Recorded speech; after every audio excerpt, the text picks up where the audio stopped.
Okay, and welcome back.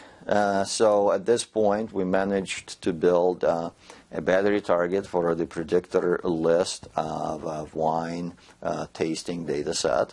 And now let's see how that battery target can in turn be used to do missing value imputation.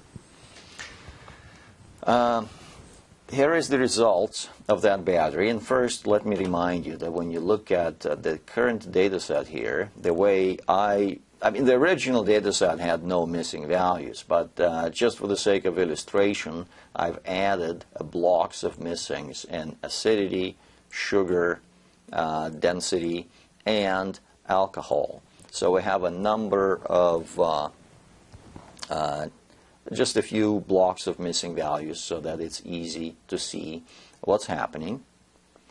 And we also constructed this battery target for the list of our predictors. And notice I did not include target variable, that wine quality, on that list, because whenever you do missing value imputation, it's important not to contaminate your predictors with your target, and there's all sorts of weird things that can happen there.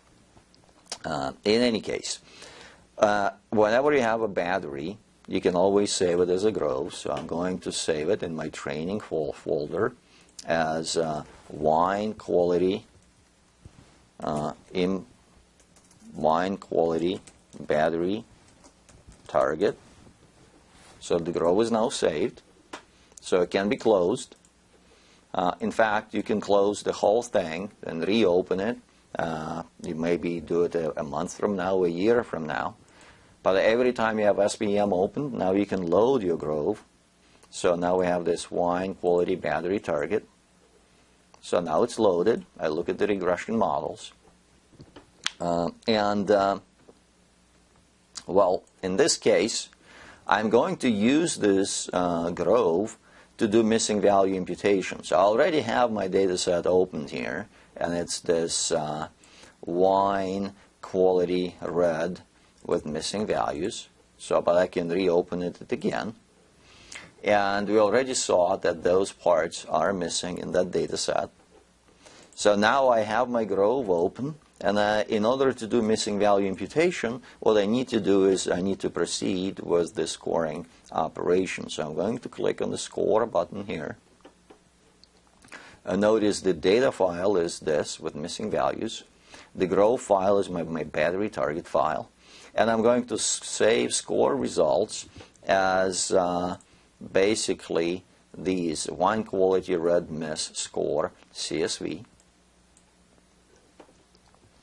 And at this point, if I click score, it will go ahead and do the regular scoring process. What I also need to do is, first of all, I need to add quality, which is my original target that was not used in building the battery target, but it might be helpful to use it later. So I'm going to go ahead and include it as an ID variable, just because otherwise there's really no way for the engine to know that this is the target that you have in mind for future use.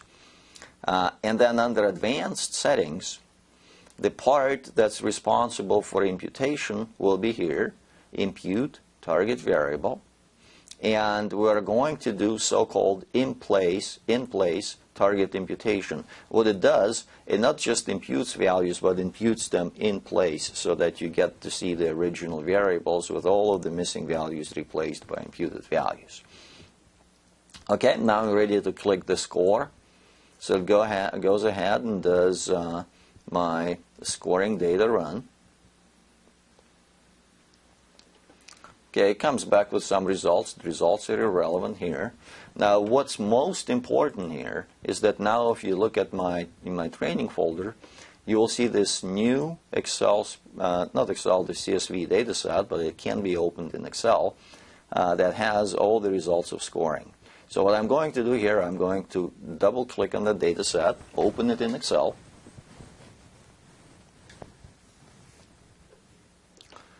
And at this point, the beginning part of the Excel has all of these variables that are related to my missing values, some missing value indicators. So I'm going to skip all of those, and so I can delete all of these columns so that they're not obscuring our display.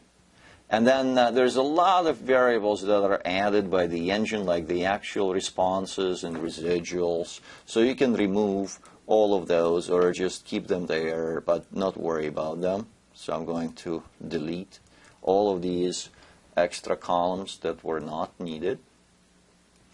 And at this point, it should become clear to you that there is these parts of data that used to be missing, but now they are imputed by actual predictions. So again, in the original data set, the acidity effects was missing for the first 5 observations. And now in that saved scored data set, all these 5 missing data points were imputed by corresponding model predictions. And likewise, the same thing happened in sugar, and the same thing happened in alcohol, and all of these those other parts of missing data that we saw before. So at this point, we have a new data set that we've constructed based on by taking a battery target and then scoring a data set that had missing values. And we've created a new data set where all of the missing values have been replaced by whatever individual imputation predictions were. So this type of imputation is very powerful because unlike conventional mean or median imputation or mode imputation, this type of imputation takes into account the potential nonlinear dependency among all of your predictors. Now, the imputation by itself is not a real requirement for our tools, like say TreeNet, CART, Mars, because they all support a very natural way to handle missing values. Like I could build a TreeNet model from the get-go in order even on the original data set with missing values. But there's a number of other applications out there in the data sets, the data analysis algorithms out there that do not support missing values. And if you wanted to run a conventional regression or even GPS, generalized path seeker, you'd still need to do somehow to handle missing values, either remove them or impute them or anything. And in this case, battery target is extremely powerful. Now, I've illustrated everything by running TreeNet. So basically the way you do it, you open the data set, you select a list of predictors that you're interested in imputing based on mutual information, then you build a battery target for that list. Then you go under scoring mode, and then you save the output data set, and the output data set, along with all of the extra additional columns of information, it will also include all of the variables that were imputed. Just don't forget to put the original target for the future runs as an ID variable. Perhaps you may have more variables than just one to be put on that list. But other than that, a very powerful, very easy, and straightforward way to impute potentially very large data sets using mutual information available in your predictors. This is the end of this segment.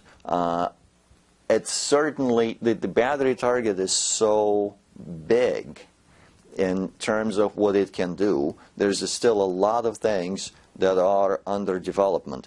And as time goes on, it's very likely that I'm going to revisit this topic more than once and highlight some of the other parts, some of the important pieces of machinery that's being added to that battery. Well, enjoy it, and I can tell you, running battery target is a lot of fun. It really can expand your understanding of what's going on your predictor side, and you can also do a lot of interesting detective work. Not to say that it's a time saver for missing value imputation.